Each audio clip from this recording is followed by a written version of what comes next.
देखो बच्चों, कठिन सवाल आसान जवाब। क्योंकि गणित हुआ आसान रे बच्चों, गणित हुआ आसान। अंकों का है खेल निराला, जोड़ घटाओं ने क्या कर डाला। क्योंकि गणित हुआ आसान रे बच्चों, गणित हुआ आसान।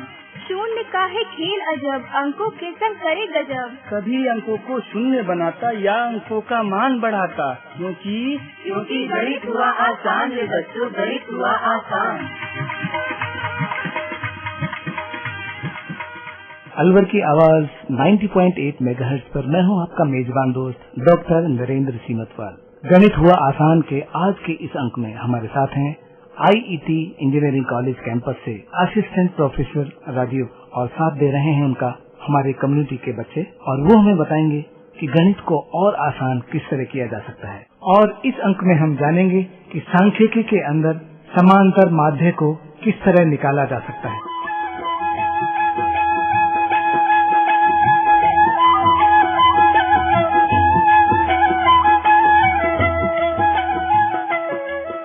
नमस्कार बच्चों, मेरा नाम Rajiv Kumar, assistant professor IT Alwar college से गणित विभाग से, और गणित हुआ आसान कि आज इस अंक में हम चर्चा करेंगे सांख्यिकी के बारे में। लेकिन सांख्यिकी के बारे में चर्चा करने से पहले सभी स्टूडेंट हमें अपना परिचय देंगे। मेरा नाम सचिन है। मेरा नाम है अजीत। मेरा नाम प्रेम।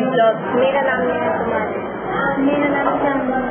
सर मेरा नाम जसवंत कुमार है, मैं राजकीय माध्यमिक विद्यालय गोविंदपुर में पढ़ता हूँ। सर मेरा नाम जितेंद्र कुमार है, मैं राजकीय माध्यमिक विद्यालय गोविंदपुर में पढ़ता हूँ। सर मेरा नाम रीना बाई है, मैं राजकीय माध्यमिक विद्यालय में पढ़ती हूँ। सर मेरा नाम ठीक है बच्चों, तो गणित हुआ आसान के आज इस अंक में हम आपको बताएंगे सांख्यिकी के बारे में। सांख्यिकी क्या होती है? तो देखिए, बेसिकली सांख्यिकी आप अपने दैनिक लाइफ में रोज इसको यूज करते हैं। कोई बताएगा कि कैसे हम इसको अपने दैनिक लाइफ में कहाँ पर आप इसको यूज करते हैं। देखो बच्चों, सपोज आपने जैसे क्या किया, अपना एक आप कितने पेपर आप अपनी क्लास में पढ़ते हैं? कितने सब्जेक्ट हैं आपके यहाँ पर? 7 सब्जेक्ट हैं। आपने एक नाम सुना होगा, एवरेज, औसत। औसत आपने वर्ड सुना है? कैसे आप निकालते हैं? मान लीजिए आपने कितने सब्जेक्ट हमें बताए थे? 7 सब्जेक्ट। तो 7 सब्जेक्ट आपने हमें बताए। कितने सब्जेक्ट? 7 सब्जेक्ट में आपने क्या किया? किसी पेपर में आपको कितने मार्क्स मिलते हैं? मान लीजिए एग्जाम्पल, हम एक उदाहरण लेते हैं। किसी पेपर में आपको 40 नंबर, किसी में आपको 60 नंबर, किसी में आपको 70 नंबर। अब आप क्या करेंगे बताइए? सर पूरे अंकों को जोड़कर उसमें उन नंबरों का भाग देते हैं जिसे भाग देंगे सब्जेक्ट संख्या। सब्जेक्ट से आप क्या जो उन अंकों का योग बटा संख्या। That's good. यस, समझ में आया? देखिए, बहुत सिंपल इन्होंने बताया आपको कि आप क्या करेंगे। आप पहले उन 7 सब्जेक्ट्स को आपस में जोड़ेंगे। आपने जितने मार्क्स प्राप्त किए, वो मार्क्स प्राप्त करने के बाद आप देखेंगे कि आपने कितने नंबर से उसको डिवाइड करना था। तो आपके पास नंबर कितने थे? 7। कितने पेपर थे आपके? 7 पेपर आपके पास थे, और 7 पेपर होने के बाद आपने उसको 7 से डिवाइड किया। अगर एवरेज आपका बहुत अच्छा निकल के आता है तो आपकी परसेंटेज कैसी होगी? अच्छी होगी। और अगर परसेंटेज आपका, मान लीजिए जो आपने एवरेज निकाला है, अगर एवरेज आपका बहुत कम आता है तो हमें क्या रिजल्ट वहाँ से प्राप्त होता है बताइए? अगर आपकी एवरेज वैल्यू जो आपको अगर कम आती है तो क्या रिजल्ट आपको प्राप्त होता है? कम रिजल्ट प्राप्त होता है। ठीक है, इसी डाइट में आप सभी बच्चे क्या है, क्रिकेट मैच देखते हैं, क्रिकेट मैच भी खेलते हैं। वहाँ आप देखते हैं कि किस खिलाड़ी ने सबसे ज्यादा रन बनाए।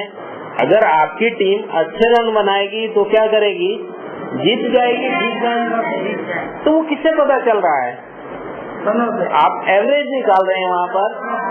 तो एवरेज से आपको समझ में आया कि सांख्यिकी जो आप पढ़ते हैं, इसका आप दैनिक लाइफ में कहाँ पर यूज करते हैं। तो समझ में आया कि आप उसको अपने दैनिक लाइफ में आप खुद पर भी उसको अप्लाई कर रहे हैं, कि आप उसमें देख रहे हैं कि हमारा कहाँ पर यूज हो रहा है। ठीक है, तो इसी को मैं आगे आपको बता देता हूँ कि सांख्यिकी बेसिकली होती क्या है। सांख्यिकी एक संख्यात्मक गुणों को गणना करना ही हमारा क्या कहलाता है, सांख्यिकी कहलाता है। आपको कुछ डेटा मतलब कुछ अंक हमें दे दिए जाते हैं और उन अंकों की गणना करना क्या कहलाता है, सांख्यिकी। तो सभी बच्चे परिभाषा याद हो गई, आप बताइए। गोले की परिभाषा करना सांख्यिकी कहलाता है। That's good. केस जो हमारे पास है, किसी भी संख्या की गणना करना सांख्यिकी कहलाता है। छोटी सी परिभाषा आपको बता दी गई है। अब देखिए मैं आपको बता देता हूँ इसमें कि सांख्यिकी बेसिकली जब हम किसी कैलकुलेशंस को करते हैं तो सबसे पहले हम इसको दो तरह प्राप्त करेंगे। एक होता है हमारा मैथमेटिकल मतलब गणितीय, और एक होता है हमारा पोजिशनल जिसको हम बोलते हैं पोजीशन। मतलब क्या होती है, स्थिति कि स्थिति। तो दो मेथड मैंने आपको बताए, कौन कौन से। पोजीशन एक होता है मैथमेटिकल गणितीय और एक होता है हमारा स्थिति प्राप्त, स्थिति है जिसको हम बोलते हैं स्थिति है। तो दो मेथड आपको हमने बताए। अब मैथमेटिकल में कौन कौन से आते हैं हमारे और पोजिशनल में कौन कौन से आते हैं, दोनों में डिफरेंस बताएंगे हमें। एक चीज होती है कि हम कैलकुलेट नहीं कर रहे हैं किसी चीज को, हम सीधा उसको पोजीशन देखकर बता रहे हैं। पोजीशन कैसे, मान लीजिए कि अगर यहाँ पर मैं 5 स्टूडेंट आपको यहाँ बैठा देता हूँ, मान लीजिए कोई राम है, कोई श्याम है, कोई मोहन है, कोई गीता, कोई सीता, इस टाइप में हमने 5 स्टूडेंट्स लिए और आपसे पूछा जाए कि मिडिल में कौन है, तो वो क्या होती है, पोजीशन हुई। हमने पूछा कि सीता की पोजीशन क्या है, तो आपने 2 उधर छोड़ दिए और 2 साइड छोड़ दिए, तो बीच में जो बैठा होगा 5वां स्टूडेंट वो क्या होगा हमारा मिडिल। तो आपने कोई कैलकुलेशन की नहीं सर, नहीं की ना, तो दैट इज ए माध्य का, तो हम कहते हैं माध्य का। माध्य अगर आप उसको 2 वर्ड में बोल देंगे तो अगर हम उसमें उसको संधि विच्छेद करते हैं तो क्या वर्ड हमारा निकल के आ रहे हैं, मध्य का। मध्य का मतलब बीच का।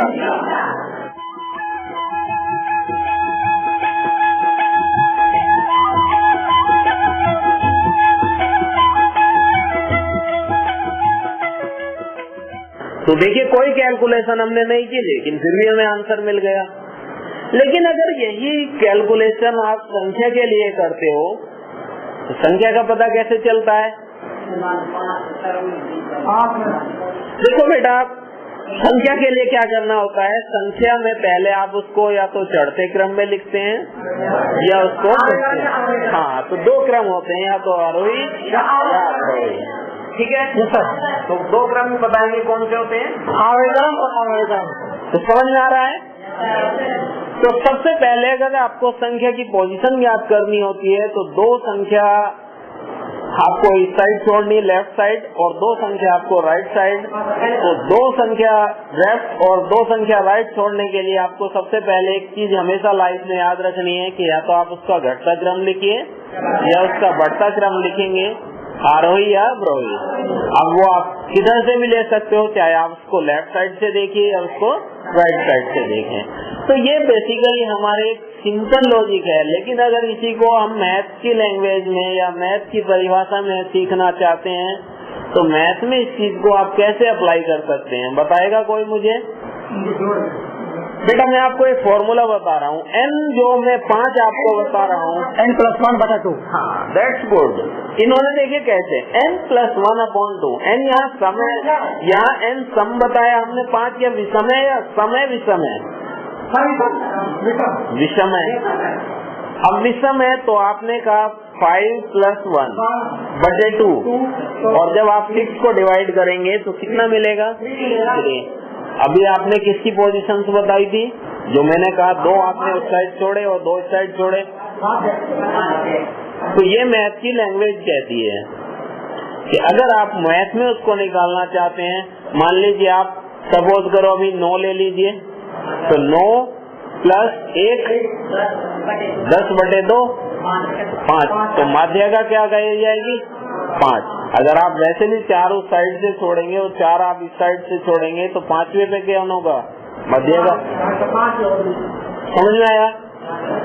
एक वर्ड हम पढ़ते हैं बहुलक, जो सबसे ज्यादा, हाँ, जो सबसे ज्यादा बार आता है बहुलक कहते हैं। हाँ, बताइए फिर से। जो सबसे ज्यादा बार आता है उसे बहुलक कहते हैं। उसको हम बहुलक कहते हैं। तो 3 पार्ट मैंने आपको बताए। आगे आपको लाइफ में अभी बहुत आगे तो हम चल के बहुत आगे कुछ इसमें सीखते हैं, लेकिन अभी केवल मैं 3 मेथड आपके सामने डिस्कस करूंगा। एक होता है हमारा समांतर माध्य, जिसको आप कहते हैं इसमें एवरेज, औसत। ये सब एक ही नाम होते हैं। इंग्लिश में बता सकता है कोई क्या कहते हैं इसको? औसत को क्या कहते हैं? एवरेज। समांतर माध्य को मीन। मीन बोलते हैं इसको, मीन होता है। आगे इसमें दूसरा मैंने आपको बताया क्या होता है? माध्यिका। माध्यिका को इंग्लिश में हम मीडियन बोलते हैं। और तीसरा होता है आपका बहुलक, उसको इंग्लिश में क्या बोलते हैं? मोड। MOD। गुड। तो चलिए सबसे पहले मैं आपको बता देता हूँ कि जब हम समांतर माध्य निकालते हैं तो हमारे पास कुछ श्रेणी होती है। तो श्रेणी आपको 3 तरह की याद रखनी है यहाँ पर। एक होती है हमारे पास इंडिविजुअल, उसको आप देख सकते हैं। इंडिविजुअल में क्या होता है कि हमें केवल स्टूडेंट्स के मार्क्स लेने होते हैं। हमें ये नहीं बताना है कि उसमें कौन स्टूडेंट कितने बार रिपीट हुआ है। इंडिविजुअल सीरीज आप नोट कर सकते हैं, उसको हम क्या कहते हैं? Individual series. देखिए इंडिविजुअल सीरीज क्या होती है कि सपोज मैं आपसे कहता हूं कि यहाँ पर 5 स्टूडेंट्स के मार्क्स हमने ले लिए, 10, 20, 25, 30, 35। इसको हम किससे दिखाएंगे? किससे लिखते हैं इनको? X। हम ये नहीं बताएंगे यहाँ पर कि ये जो 10 मार्क्स आ रहे हैं ये 2 स्टूडेंट्स के हैं या 3 स्टूडेंट्स के हैं। अभी हम केवल क्या जिक्र कर रहे हैं यहाँ पर आपके सामने कि 5 स्टूडेंट्स के मार्क्स हमने कितने लिए हैं? 10, 20, 25, 30, 35। और मैंने आपसे कहा कि इसका औसत निकालिए। कैसे निकाला? अंकों का योग बटा संख्या। हाँ, तो आपने क्या किया? अंकों को पहला जोड़ा। पहले क्या लिखा आपने? 10 + 20 + 20 + 25 + 30 + 35 बटा संख्या। बटे संख्या। तो देखिए जब भी आप कभी इस टाइप का एवरेज निकालते हो तो ये क्या कहलाता है? हमारा औसत। एक सिंपल सा और एग्जाम्पल लेते हैं। आपकी क्लास में कितने स्टूडेंट हैं? 24 स्टूडेंट। अगर आपका कोई टीचर किसी एक सब्जेक्ट का टेस्ट अगर आपसे लेता है और वो देखना चाहते हैं कि आपकी जो क्लास की परफॉर्मेंस है वो बहुत अच्छी है या बहुत डाउन है, तो कैसे पता चलेगा क्लास टीचर को? नंबरों से। नंबर हाँ सर, आप उनका नंबर देखो। आप वो टीचर क्या करेगा कि जो आपकी क्लास में 24 स्टूडेंट्स बैठे हैं वो 24 स्टूडेंट टेस्ट देंगे, फिर वो मार्क्स लेने के बाद क्या होगा? 24 के क्या करेंगे? बाहर दे देंगे। तो पहले क्या करेंगे कि जो 24 स्टूडेंट्स के मार्क्स आएंगे हाँ सर, वो सबको जोड़ा जाएगा। हाँ, फिर उसमें 24 का भाग दे दिया जाएगा। 24 का भाग दे दिया जाएगा। तो उससे क्या होता है कि आपकी क्लास की परफॉर्मेंस का पता चल जाएगा। अगर हमें कंपेयर करनी है कि एक हमारे मान लीजिए आपके साथ में दूसरा कोई सेक्शन, अभी हम नाम दे देते हैं कि आपकी क्लास का सेक्शन ए है और आपके बगल में कोई एक दूसरी क्लास सेक्शन बी है, और हम चेक करना चाहते हैं तो परफॉर्मेंस कि हमारी क्लास ए की परफॉर्मेंस बहुत अच्छी है या बी की परफॉर्मेंस बहुत अच्छी है। अब जिस क्लास का एवरेज ज्यादा होता है तो उस क्लास की परफॉर्मेंस अच्छी होती है, बुरी होती है? अच्छी होती है। तो यही आप क्या है, अभी हमने आपके सामने दूसरा एग्जाम्पल क्या लिया था? क्रिकेट का लिया था। आपके अगल बगल में क्या होता है, कुछ किसान जैसे यहाँ पर खेती करते हैं, अगर जिसकी पैदावार क्या है अच्छी होगी, मान लीजिए उसने कहीं पर गन्ना बोया, कहीं पर उसने क्या किया, अनाज पैदा किया, कहीं पर उसने चावल पैदा किया, उन सबको क्या करेगा कि मेरा कितना गन्ना पैदा हुआ है, कितना मेरा चावल पैदा हुआ है, कितना गेहूं पैदा हुआ है, वो क्या करेगा? सबको जोड़ देगा। और फिर क्या करेगा? मिलेगा। वो दूसरे किसान के, तो वही एक चीज याद रखनी है कि जिस डेटा को हम एक किसान के लिए ले रहे हैं वही डेटा क्या होंगे हमारे दूसरे किसान के लिए भी सेम होने चाहिए, इक्वल होंगे। क्योंकि अगर उसने आपने कहा कि उसने गन्ना लिया प्लस उसने क्या लिया गेहूं लिया, तो उसने तो वही चीजें दूसरे किसान को भी लेनी होगी। समझ में आ गया? तो ये होता है हमारा समांतर माध्य। ये किस चीज के लिए बताया मैंने आपको? औसत के लिए। और कौन सी सीरीज है? Individual series. सबको समझ में आ गई?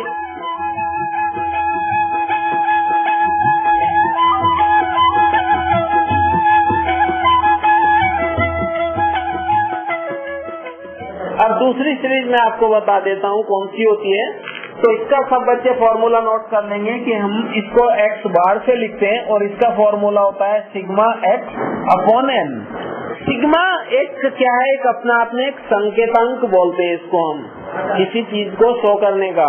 सिग्मा मतलब होते हैं कि जब डेटा बहुत ज्यादा होते हैं तो आप उसको क्या लिख सकते हैं? अगर कोई आप सिग्मा नहीं लिखना चाहते हैं कुछ बच्चे, तो आप इसको लिख सकते हैं x1 plus x2 plus x3। अब हमें नहीं पता होता है तो लास्ट का क्या लिखते हैं? xn। और डिवाइड किससे करते हैं? n से। क्योंकि n क्या होता है? नंबर ऑफ डेटा होता है। अगर आपके पास 5 डेटा है तो क्या लिखेंगे? 5 लिखेंगे। आपके पास 10 डेटा है तो आप 10 लिखेंगे। तो सब बच्चों को समझ में आ गया?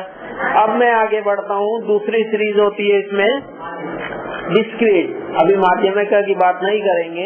अभी मैंने आपको 3 तरह की सीरीज बताई है। एक होती है आपकी इंडिविजुअल। तो इंडिविजुअल आप सभी बच्चों को याद रहेगी लाइफ में। अब दूसरी होती है डिस्क्रीट। नाम देख सकते हैं आपकी बुक में हिंदी में क्या लिखा होगा इसका। डिस्क्रीट सीरीज क्या होती है? तो इसमें देखिए आपके पास 2 चीजें होती हैं। डिस्क्रीट सीरीज में आज आप समझेंगे कि डिस्क्रीट सीरीज क्या होती है। डिस्क्रीट में ऐसे होता है बेटा, जैसे मैंने कहा आपसे, अभी हमने किसकी बात कही थी? ये 10 क्या है अपना आप में? नंबर हैं। आपके किसी पेपर के नंबर हैं कि 5 स्टूडेंट्स के मार्क्स थे हमारे पास। 5 स्टूडेंट्स के मार्क्स थे आपके पास। अब क्या हो सकता है कि 10 मार्क्स क्या एक ही स्टूडेंट्स के हो सकते हैं? 10 मार्क्स कितने स्टूडेंट्स के हो सकते हैं? आपकी क्लास में अगर 24 बच्चे हैं तो क्या मैं 24 के 24 डेटा यहाँ पर लिखूंगा? ये 10 2 बार अगर लिखेंगे तो वो अपने आप में क्या बनाता रहेगा? उसकी फ्रीक्वेंसी, बारंबारता, जिसको बोलते हैं बारंबारता। यानी कि जब कोई नंबर बार बार रिपीट होती है तो उसी से ही वर्ड हमारा बारंबारता बनती है। एक चीज आपको ध्यान रखनी है कि आज आप इंडिविजुअल से क्या बनाना सीखेंगे? डिस्क्रीट कैसे बनती है। तो डिस्क्रीट कुछ नहीं होती है अपने आप में। डिस्क्रीट ही किससे बनाई जाती है? इंडिविजुअल से बनाई। क्योंकि जब कोई डेटा बार बार रिपीट होने लगता है तो आप उसको उसकी बारंबारता नाम देने लगते हो। अगर मैं यही 10 आपको यहाँ 2 बार लिख देता हूँ, क्या दिखाएगा यहाँ पर? 2। अगर मैंने आपसे बोला कि यहाँ पर 20 लिखा है तो बारंबारता कितनी कही जाएगी उसकी? 1। 25 लिखा है, बारंबारता कितनी होगी उसकी? 1। 30 लिखा है, 1। 35, 1। सब बच्चे समझ गए कि इंडिविजुअल में और डिस्क्रीट में क्या अंतर होता है? कि जो इंडिविजुअल होती है वो एक सिंगल लिखी जाती है और जो डिस्क्रीट सीरीज होती है वो बारंबारता बना के लिखी जाती है।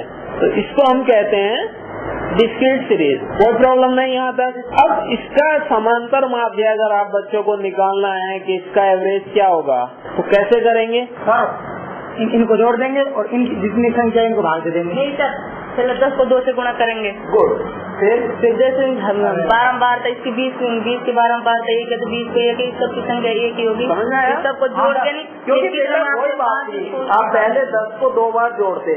तभी तो आपने ये कहा था ना कि 10 को आप पहले, अगर आपके मान लीजिए अगर आप ये डिस्क्रीट नहीं बनाते तो आप क्या करते? 10 को 2 बार जोड़ते और वही 10 को अब 2 बार क्या करेंगे? मल्टीप्लाई। बात तो एक ही होती है। तो जब भी आपको कभी डिस्क्रीट सीरीज दी जाती है तो डिस्क्रीट सीरीज में आपके सामने एक फॉर्मूला तैयार हो जाता है x बार निकालने के लिए, x1 f1 x2 f2 plus xn fn और नीचे क्या लिखेंगे n बोल दीजिए। लेकिन बेटा n को यहाँ पर वो n अलग होता है और ये n अलग होता है।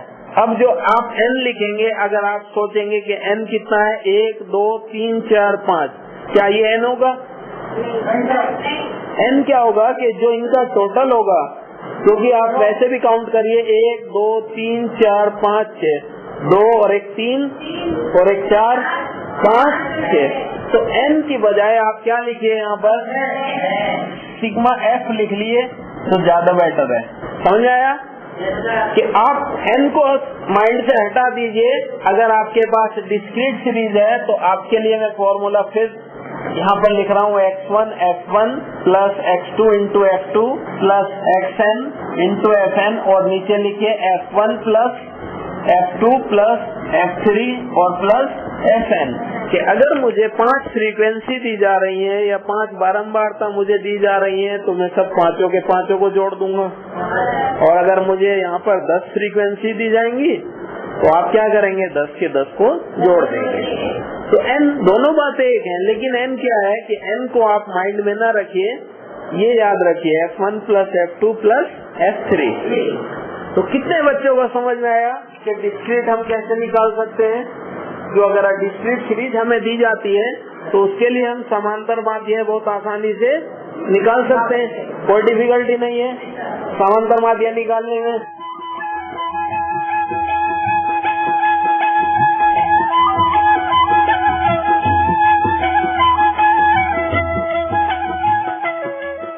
अब तीसरी सीरीज कौन सी आती है, कोई बताएगा मुझे?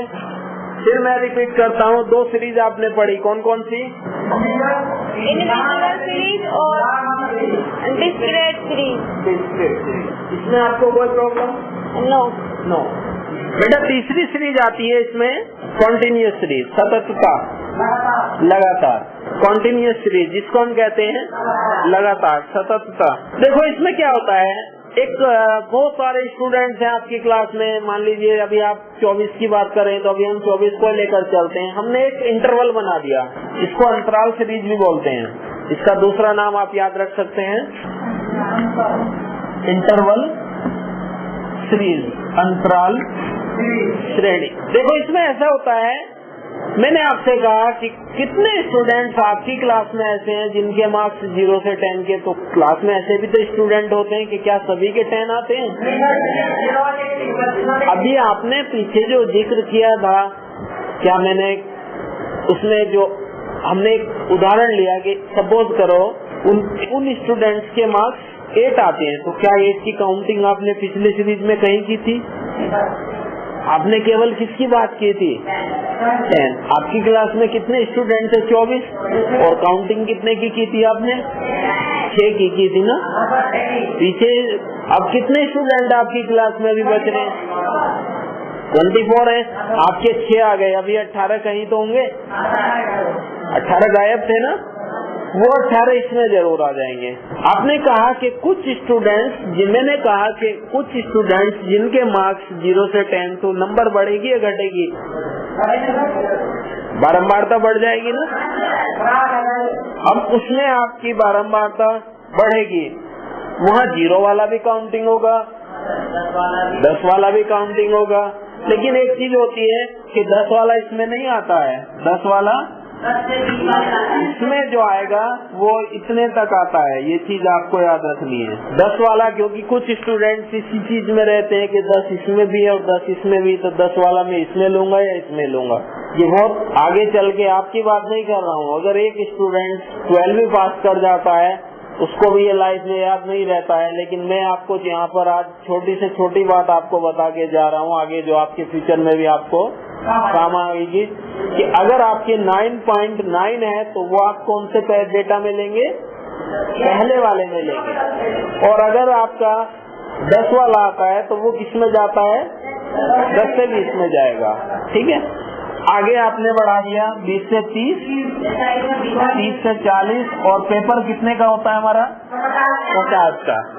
ठीक है। अब इसमें क्या 24 के 24 स्टूडेंट आएंगे या नहीं आएंगे? क्यों नहीं आएंगे?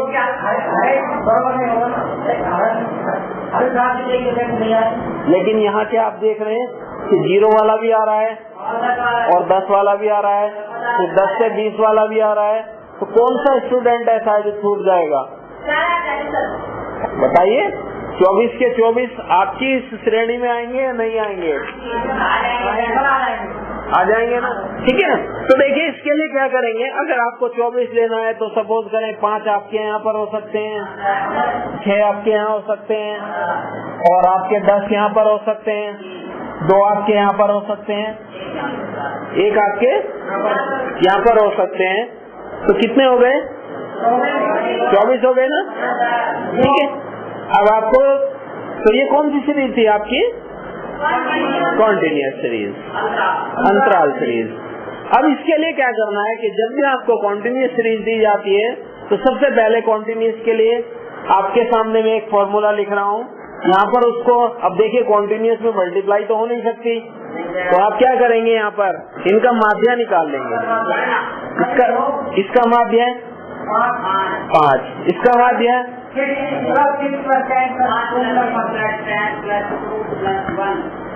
इसका माध्य क्या होता है?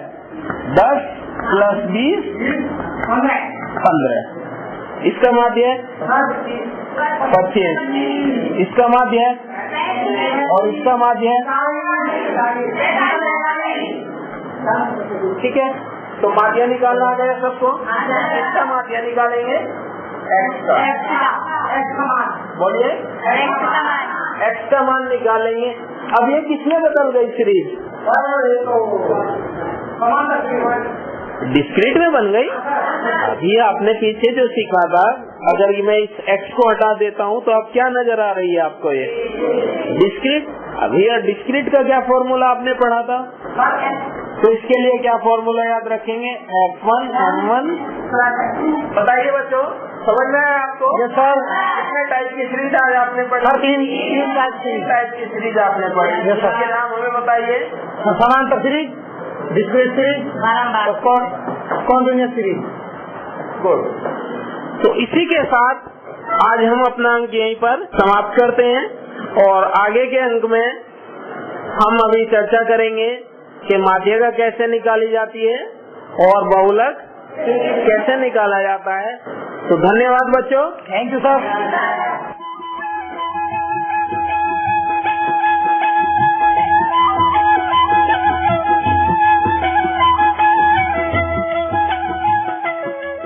और आज हमने जाना सांख्यिकी के अंदर समांतर माध्य को कैसे निकाल सकते हैं और रोजमर्रा की जिंदगी में इसका प्रयोग कहाँ कहाँ कैसे हो सकता है। इस विषय के बारे में हमें बता रहे थे IET इंजीनियरिंग कॉलेज कैंपस से असिस्टेंट प्रोफेसर राजीव, और उनके साथ में थे कम्युनिटी के हमारे कुछ बच्चे। उम्मीद है साथियों आज के इस प्रोग्राम को आपने पसंद किया होगा और जरूर कुछ न कुछ टिप्स लिए होंगे। ये प्रोग्राम भारत सरकार के विज्ञान एवं प्रौद्योगिकी विभाग द्वारा उत्प्रेरित और समर्थित किया गया। आपको ये प्रोग्राम कैसा लगा? इसकी प्रतिक्रिया, इसकी फीडबैक देने के लिए हमारा पता है कम्युनिटी रेडियो अलवर की आवाज 90.8 megahertz, IET group of institutions, MIA Alwar Rajasthan. हमारे फोन नंबर है 9587908908 और दूसरा नंबर 0144 512 1190। आप चाहें तो हमें ईमेल भी कर सकते हैं। हमारा ईमेल आईडी है radioalwar@gmail.com। साथ ही इस प्रोग्राम को इंटरनेट पर भी सुना जा सकता है साथियों, और उसके लिए लॉगिन करना होगा आपको www.i-radiolive.com। इसी के साथ आपके मेजबान डॉक्टर नरेंद्र सिंह मतवाल को दीजिए रुखसत। फिर से जुड़ूंगा गणित का और दूसरा नया प्रोग्राम लेकर। तब तक दीजिए पूरी टीम के साथ मुझे इजाजत। नमस्कार।